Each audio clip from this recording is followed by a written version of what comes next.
Bonjour et merci de nous retrouver sur le plateau d'Un cœur qui écoute, votre rendez-vous de spiritualité. Aujourd'hui, nous avons la joie d'accueillir le frère Christian Thué. Frère Christian, bonjour. Vous êtes religieux, frère, au sein de la congrégation des Pères du Saint-Esprit, les Spiritains. Et vous êtes responsable d'un foyer, le foyer Caris, qui est une maison à l'intérieur du séminaire, du grand séminaire des missions à Cheville-la-Rue, qui héberge une quinzaine de SDF. Et vous vivez avec ces SDF, vous vivez dans cette maison avec eux. On va revenir sur cette aventure originale et on va revenir aussi sur votre parcours. Mais auparavant, comme l'exige la tradition dans cette émission, vous allez nous lire un texte. Donc moi, j'ai choisi le Cantique de Marie. Donc, mon âme exalte le Seigneur, exulte mon esprit en Dieu mon Sauveur. Il s'est penché sur son humble servante, désormais tous les âges me diront bienheureuse. Le Puissant fit pour moi des merveilles, saint est son nom. Son amour s'étend d'âge en âge sur ceux qui le craignent. Déployant la force de son bras, il disperse les superbes. Il renverse les puissants de leur trône, il élève les humbles. Il comble de bien les affamés, renvoie les riches, les mains vides. Il relève Israël son serviteur, il se souvient de son amour, de la promesse faite à nos pères, en faveur d'Abraham et de sa race, à jamais. Ce cantique, moi je le lis régulièrement, je le prie régulièrement, c'est le cantique d'une rencontre Marie, enceinte de Jésus, et Élisabeth, enceinte de Jean-Baptiste. Ces deux personnes se rencontrent, c'est comme toutes les rencontres que nous pouvons faire au nom du Christ. Deux personnes qui laissent le Christ, à travers la rencontre, se révéler. Alors, on va revenir sur votre parcours. Voilà. Vous n'êtes pas ce qu'on appelle une vocation tardive, puisque dès l'âge de 17 ans, vous aviez le désir d'entrer chez les Spiritains. Ouais, c'est ça. Comment est-ce qu'à 17 ans, on peut avoir déjà l'idée de s'engager chez les Spiritains? Donc, moi, mes parents sont paysans en Alsace. Ils sont retraités maintenant, mais ils étaient paysans. J'ai un oncle qui était spiritain, et qui était missionnaire au Sénégal. Et tous les 3 ou 4 ans, il rentrait en France et il parlait de sa mission au Sénégal. Et à l'âge de 17 ans, j'ai dit vraiment, moi, je vais être comme lui, je vais vivre comme lui. Donc, 17 ans, première. Donc, j'ai dit, écoutez, je voulais rentrer directement au séminaire. Et mes parents et les Spiritains ont dit, stop, tu fais d'abord ton bac. Ce qui est une bonne chose, parce que quand on relira l'histoire après, on verra que c'était bien que j'avais fait le bac, parce qu'après, je vais faire un BTS. Mais on verra après, pour la suite. Et qu'est-ce qui vous, dans la vie de ce missionnaire, dans ce qu'il vous racontait, de ce qu'il vivait, qu'est-ce qui vous attirait? Ce qui m'a beaucoup touché, c'est sa joie de vivre. Une joie de vivre avec des gens très différents là-bas, au loin. Et ça transpérait une joie de vivre et puis un entrain très fort. Et je me dis vraiment, c'est quelque chose qui me donne envie de continuer là. Et il y avait le côté aussi peut-être un peu aventure, exotique, ou pas du tout? De rentrer une autre culture aussi, vivre autre chose, vivre ailleurs. C'était aussi, il y avait de ça aussi, oui. Ouais. Alors, vous faites votre bac, vous passez votre bac. Voilà. Ensuite, vous commencez un brevet technique à l'école. Je commence le parcours de formation. Donc, j'ai fait 2 années à Cheville-la-Rue, là où je suis de nouveau, actuellement, mais dans une autre maison.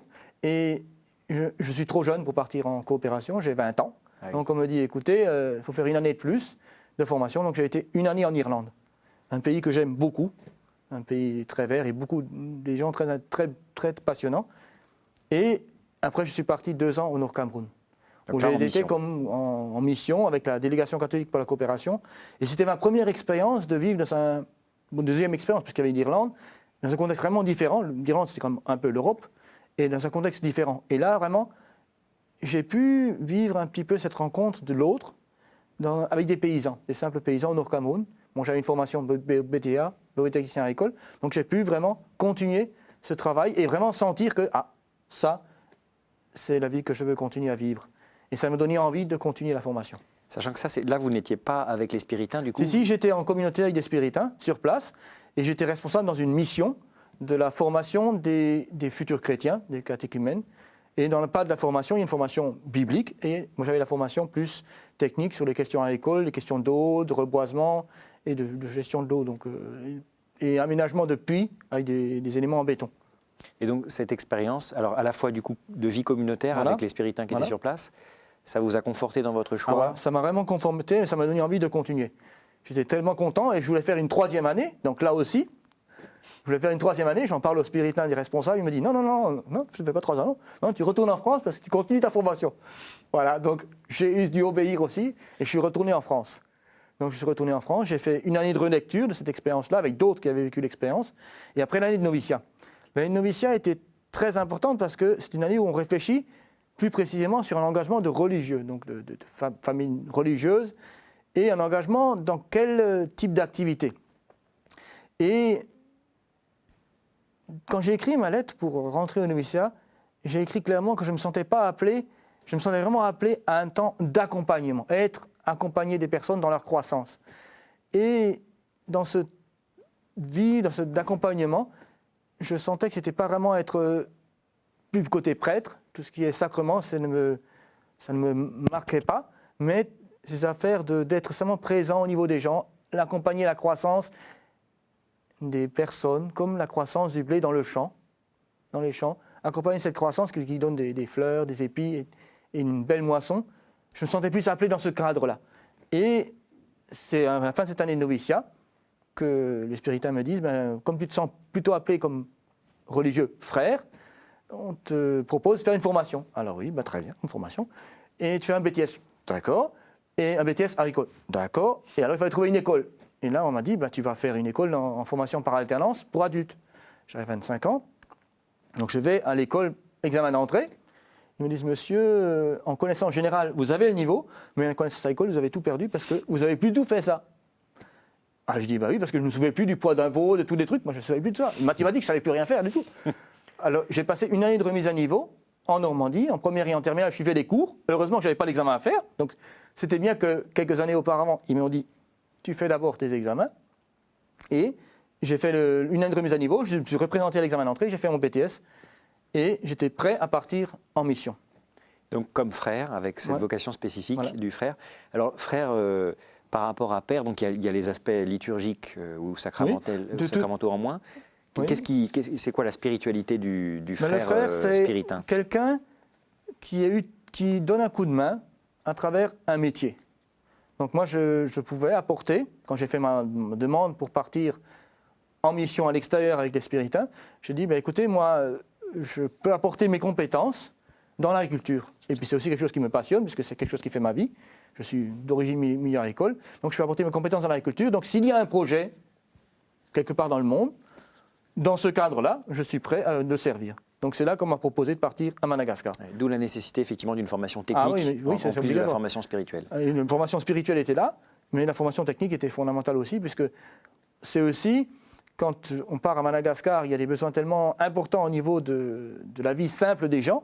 Donc une façon de les respecter, c'est aussi simplement d'être présent à cette vie simple pour essayer de voir comment améliorer cette vie et de la rendre toujours plus à l'image de Dieu. Et donc c'est en 93 que vous arrivez à Madagascar, c'est ça? Voilà. Votre première mission comme frère, là, cette fois. Vous aviez donc fait votre noviciat, vous aviez terminé votre noviciat. Vous allez rester 8 années à Madagascar. Qu'est-ce que vous avez découvert là-bas? Qu'est-ce que vous avez vécu? Donc là, à Madagascar, j'avais une responsabilité d'un centre de formation agricole pour un diocèse dans le nord-ouest de Madagascar, à Majinga. Donc il y avait beaucoup de travail. Et là, j'ai découvert aussi des choses de la rencontre interculturelle, de comment arriver à faire travailler une équipe. Donc ça, c'est des choses que je ne connaissais pas avant. Et je me suis aussi heurté vraiment à un certain nombre de mes limites. Et mon retour à Madagascar m'a permis de me repositionner aussi par rapport à mes limites et par rapport à qu'est-ce que c'est qu'un spiritain. Quand je me suis engagé comme missionnaire spiritain, je me suis dit, je vais rester toute ma vie loin là-bas et je ne reviendrai pas en France. Si c'est revenir en France, c'est seulement pour aller dans une maison de retraite et pour finir ma vie ici. Beaucoup de spiritains passent 40 ans en Afrique. Et puis, et là... mon retour de Madagascar a été un peu difficile, mais ça m'a permis de me réapproprier ma vocation de spiritain et de trouver ici en Europe, d'abord j'étais 2 ans en Irlande, mais après en France, comment vivre une vocation de spiritain en vivant dans la relation entre les groupes qui ne se rencontrent pas forcément. Donc créer des ponts entre les personnes et les groupes. Et là j'ai senti vraiment ma vocation de spiritain, de missionnaire. Et sur Madagascar, vous étiez seul dans votre mission ou pareil, vous Non, étiez j'étais en communauté. d'autres... J'étais en communauté avec un autre frère et un prêtre. Donc le frère, il donnait un coup de main à la ferme. Et le prêtre était pour la paroisse. D'accord. Donc pour des retraites et des choses comme ça. Et là, c'était une expérience de responsabilité assez rapide, puisque la personne qui m'a précédé est tombée malade, donc il fallait remplacer du pied levé. Mais j'ai gardé des vrais amis. Des vrais amis avec lesquels on a partagé beaucoup de choses. Et le contact avec la population locale C'était très facilité parce que dès le début, par respect des gens, nous sommes obligés de faire quelques années de langue. Ah oui. Donc si tu parles malgache, même si tu parles avec un accent français, qui devrait très bien reconnaître, mais les gens se sentent respectés. De toute façon, si je n'avais pas eu le malgache, je n'aurais jamais pu faire ce que j'ai fait à Madagascar, parce que j'étais responsable avec les ouvriers qui parlaient très peu le français, donc il fallait apprendre le malgache. Donc j'ai passé 6 mois à apprendre le malgache, et après j'ai pu l'améliorer, et puis il y a une relation très forte qui s'est faite là. Vous êtes donc revenu 8 ans après en France. Voilà. Pas vraiment en France, en fait en Europe, puisque vous êtes reparti pour 2 années d'études En Irlande, en Irlande, ouais. Dans un domaine d'études qui vous est cher maintenant, en tout Voilà. cas, toujours autour de la question de justice et paix, Voilà. Puisque vous avez suivi un cours de Development Studies et puis un cours de International Peace Studies. Ouais. Qu'est-ce qui vous a orienté dans cette direction justice et paix? C'est ce que vous avez vu ou vécu à Madagascar? Il y a 2 choses. Donc, première, Development Studies, c'était une année de relecture. Quand tu as travaillé dans le développement du tiers-monde, tu te rends compte qu'il est important de se poser quelques années après pour relire ce que tu as vécu. Et c'était très intéressant parce que je relisais ça avec d'autres qui ont travaillé comme moi. Et qui, tous ensemble, nous nous sommes rendus compte que nous avions un certain nombre de présupposés et d'idées toutes faites que nous avons voulu imposer et que nous n'avons pas toujours forcément été à l'écoute de ceux que nous voulions, soi-disant, développer. Donc cette année a été une année de décapage, mais de remise en face des réalités et de réappropriation d'une certaine humilité pour arriver à reprendre une vie différente. Donc c'était la première année. Et la deuxième année de International Peace Studies, c'est une année que les supérieurs m'ont proposé de faire, dans le but aussi de me préparer à un futur travail. Parce que je me rendais de plus en plus compte que beaucoup de réalités du Sud ont des causes ici. Quand on voit un certain nombre de pays, beaucoup de conférences épiscopales du Sud, d'Afrique par exemple, écrivent des textes pour dire, écoutez, aux églises du Nord, s'il vous plaît, attention. Des choses qui se passent chez nous ont des causes chez vous. S'il vous plaît, faites un peu attention à ce que vous faites chez nous.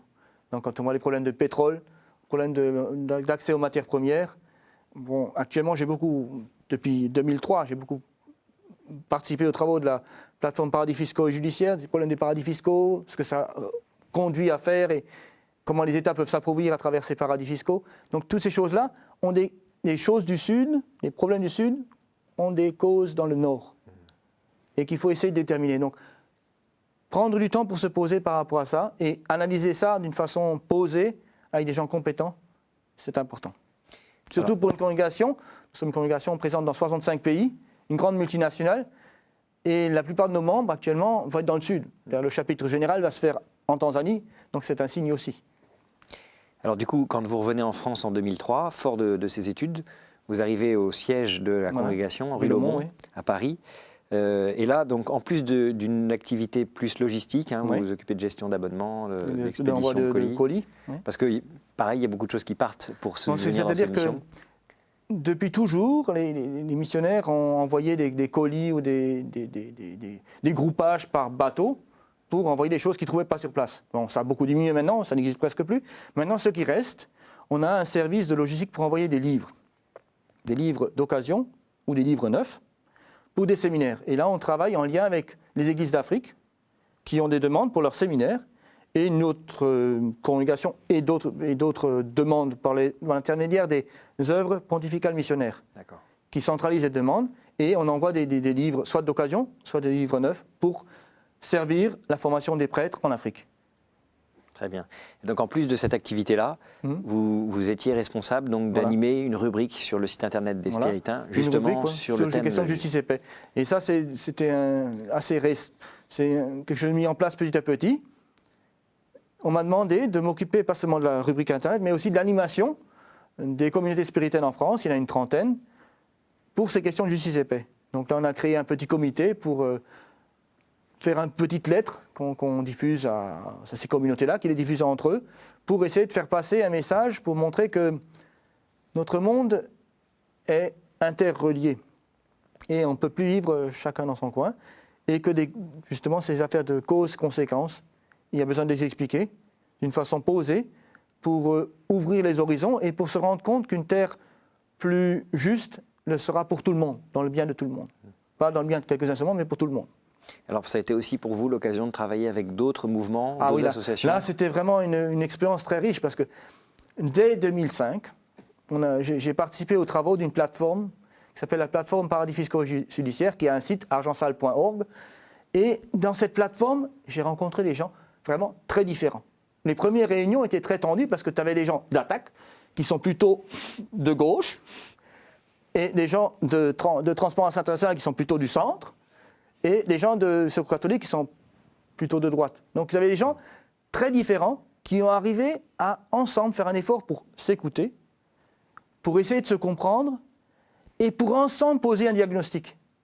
Et maintenant, depuis 2005, ça fait 2012, ça fait 7 ans que cette plateforme travaille, et il y a un profond respect des personnes entre elles. Alors que tous n'ont pas la foi, en l'occurrence. Non, tous n'ont pas la foi. J'ai un très très bon ami qui fait partie de Solidaire, de Sud, syndicat un peu radical, mais on a un profond respect mutuel, et ensemble, nous avons mis en place une expertise commune. Et là, c'est vraiment très riche parce que ça donne du poids à la réalité qui est exprimée. Très bien. Alors, en 2011, voilà. vous découvrez un appel à candidature à l'intérieur des Spiritains et vous postulez pour un poste à Chevilly-la-Rue. Voilà. Il s'agit de reprendre ce foyer Caris. Voilà.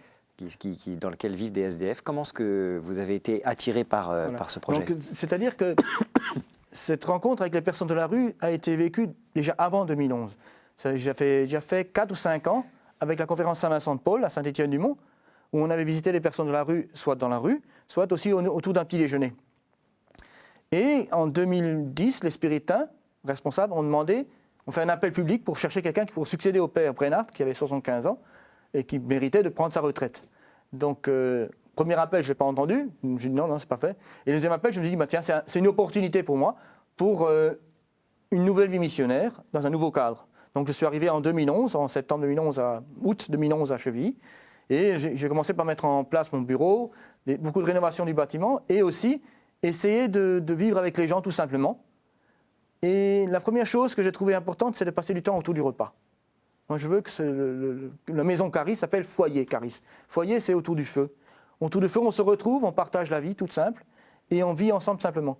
Et on s'écoute, et on partage du moment ensemble. Donc, le foyer, c'était ma grande idée. Et la maison ouverte. Donc, la maison ouverte, c'est faire venir des amis, des jeunes que je connaissais de la conférence Saint-Vincent-de-Paul ou d'autres jeunes, faire venir des Spiritains de la communauté. Donc, il y a des repas ouverts le jeudi, il y a des repas ouverts le lundi, troisième jeudi, troisième lundi, pour que les gens puissent se rencontrer autour d'une table et après partager un petit peu les soucis de la vie quotidienne pour essayer de voir comment on peut mieux arranger notre vivre ensemble. Alors aujourd'hui, les résidents, ils sont combien? Ils viennent d'où? C'est des gars de la rue? Actuellement, il y a une quinzaine de personnes sur place. Il y a une maison à 2 étages, rez-de-chaussée et 2 étages.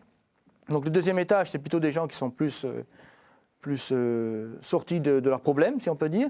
Et le premier étage et rez-de-chaussée, c'est les gens qui ont encore des difficultés à gérer dans la vie quotidienne.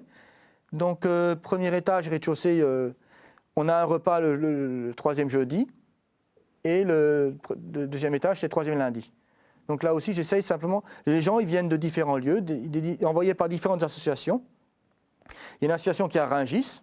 Rungis, c'est un lieu où il y a beaucoup de personnes de la rue qui habitent, ou qui squattent, ou qui vivent. Il y a des gens qui viennent d'un centre médico-psychologique de Crème-la-Bicêtre. Il y a des gens qui viennent par l'intermédiaire des Spiritains aussi. Et il y a des gens qui viennent aussi par la mairie de notre ville de Chevilly-la-Rue. Donc c'est différents lieux. C'est pas un accueil juste ponctuel, les gens s'installent. C'est pas ponctuel. C'est normalement le but, c'est au bout d'un certain temps que les gens soient plus autonomes et qu'ils puissent envisager une autre possibilité de logement pour retourner à une vie différente. Alors vous qui manifestiez dans votre lettre pour le noviciat ce désir d'accompagner justement la croissance des personnes, là vous êtes comblé, c'est vraiment un lieu où vous pouvez... C'est intéressant parce que en même temps, ce lieu-là, c'est un lieu où j'accompagne des personnes de la rue et c'est un lieu où je fais venir beaucoup de jeunes, de mes amis, et je les accompagne aussi là-dedans. Ils passent un petit temps pour le repas et après on passe un temps à discuter ensemble. Et je suis convaincu que cette expérience de rencontre entre les jeunes et les personnes de la rue, ou anciennes personnes de la rue, peut porter beaucoup de fruits pour les deux. Et je rejoins beaucoup l'expérience d'Étienne Villemain, qui a lancé ces foyers de vie partagés, parce que c'était une des personnes qui m'a inspiré. Alors Étienne Villemain a été interrogé aussi. Voilà, sur qui était cette interrogé émission. ici. Ouais. Et cet homme-là, je l'avais rencontré il y a longtemps avant. Et j'avais beaucoup apprécié son expérience avec ses colocataires. Et quand j'ai accepté ces projets, j'ai dit, ben voilà, j'ai dit oui à cause de toi. Voilà. Et aujourd'hui, comment est-ce que votre vie de célibataire, de frère, avec, j'imagine, une vie de prière aussi, Voilà. comment est-ce que vous arrivez à concilier cette vie avec eux? Moi, le fondement de ma journée, c'est la prière. Parce que le matin, on se levait vers 6h, 6h45 à 7h15, c'est un temps de prière à la chapelle avant la messe, 7h15 la messe, 8h moins le quart, prière des laudes, et après le petit déjeuner. Ça me donne après la matinée plus libre, parce que la communauté a une autre messe à midi. Moi, je préfère avoir la messe le matin, comme ça me donne la matinée plus libre pour travailler, vaquer à mes occupations. Et le repas de midi, et l'après-midi, c'est des occupations aussi. Et le soir, j'essaie d'être à la chapelle vers 6h30 jusqu'à 7h30. À 7h25, je vais à la fin du repas de la communauté. Je récupère tout ce qui n'a pas été mangé. Et c'est ça qui nous sert de repas pour le repas du soir à Caris. Alors du coup, il y a des liens étroits, hein, vous êtes là, c'est en train de se mettre endroit. en place de plus en plus. Ça se met en place parce qu'on cherche les repas. Et ça se met aussi en place parce que nous passons du temps à... J'invite des personnes de la communauté à venir manger avec nous, au repas mensuel et de temps en temps aussi à d'autres repas. Actuellement, j'ai pu négocier avec le maître des novices pour que les novices puissent venir manger le mardi et le jeudi avec nous, le soir. Donc ils partagent le repas. Et là, ça devient très beau parce que c'est des gens plus jeunes que moi et qui peuvent avoir une relation beaucoup plus simple avec ces personnes-là. Parce qu'effectivement, à Chevilly, il y a à la fois une maison de novices Voilà. avec les jeunes qui sont en formation, mais il y a aussi une maison de retraite, une maison Voilà. de repos où il y a tous les vieux missionnaires aussi C'est ça, voilà. qui sont là. Une maison assez grande, oui. Donc ça Puis il y a fait... une maison d'accueil aussi, en plus, à côté. Alors comment est-ce que vous définiriez du coup le charisme de la congrégation du Saint-Esprit? Est-ce que à travers ce service des plus pauvres là, que vous vivez, vous avez le sentiment d'être vraiment en mission comme spiritain à votre place? J'essaye d'être à ma place et de permettre cette croissance des personnes. Et à travers aussi cette présence quotidienne à ces personnes, c'est une présence du Christ. Permettre de révéler à chacun qu'il a de la valeur, quelqu'un qui s'est détruit dans l'alcool, qu'il a de la valeur, souligner les gestes positifs qu'il fait dans sa vie, souligner le fait qu'il a fait ça, et qu'il a fait ce pas-là, et qu'il va faire celui-là, et qu'il peut en faire d'autres. Être attentif à cette croissance de la personne, être attentif à ce travail de l'Esprit Saint dans les personnes, c'est pour moi une façon d'être spiritain. Dans la proximité toute simple, et aussi, en plus, décloisonner les mondes. Créer des ponts entre ces personnes-là et des jeunes qui n'ont pas forcément de problème, qui ne savent pas comment orienter leur vie, mais qui viennent rencontrer des personnes. Et là, je crois qu'il y a une mission de transmetteur de valeurs, de sens à la vie, qui peut être très importante et qui me comble pleinement. Merci beaucoup, frère Christian. On va devoir terminer l'émission. J'ai encore 3 questions, les questions rituelles auxquelles je vous demanderai de bien vouloir répondre.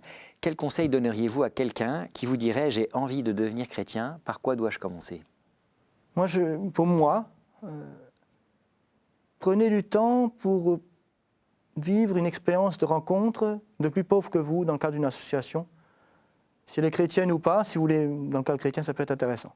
Moi, ce qui m'a permis de dire oui à cet appel du supérieur pour trouver quelqu'un pour succéder au père Brennhardt, c'est ce temps que j'ai passé, parce qu'un soir, à la sortie de Saint-Étienne-du-Mont, il y a quelqu'un qui m'a lancé un flyer, tiens, tu peux venir au petit déjeuner de la conférence Saint-Vincent-de-Paul Jeune. Voilà. Donc, je pense que c'est ça. Participe avec d'autres à des activités où tu sers le plus pauvre. Et c'est là que tu trouveras du sens à ta vie. Deuxième question, quel est votre héros, votre saint, la personne que vous trouvez admirable? Là, il y a quelqu'un que j'ai découvert beaucoup plus l'année dernière, parce que j'ai une amie qui travaille avec eux, c'est le père Wrezinski, qui a beaucoup insisté sur le fait que les personnes qui sont en situation de pauvreté ont une culture et ont des choses à faire valoir, et des droits à faire valoir, et des choses à dire. Et qui peuvent dire des choses très très belles si on les écoute et si on se met à leur écoute et à leur niveau. Troisième question, au jour du jugement, qu'aimeriez-vous que Dieu vous dise? Moi, viens avec moi dans ma maison et puis on va faire la fête. Parce que quand tu vois tous ces moments de rencontre avec toutes ces personnes très différentes, tous ces petits moments d'intensité, de partager, de joie partagée, de bonheur partagé, viens à ma rencontre et découvre cette richesse de cette grande fête où on va tous se retrouver autour du même Christ qui nous a fait vivre jusqu'à maintenant. C'est vraiment superbe. Ça sera la maison Caris là-haut. Voilà, la grande maison Caris. Voilà, c'est ça vraiment, un grand festin où tout le monde aura à manger, tout le monde sera reconnu et sera pleinement heureux d'être ensemble. Ça, c'est vraiment une grande idée, la fête. Merci beaucoup, frère Christian. Je rappelle donc que vous êtes religieux spiritain et que vous vous occupez de ce foyer Caris à Chevilly-la-Rue dans lequel vous vivez avec une quinzaine de personnes SDF. Merci encore d'avoir accepté cette invitation. Et quant à nous, nous nous retrouvons donc la semaine prochaine pour une nouvelle émission.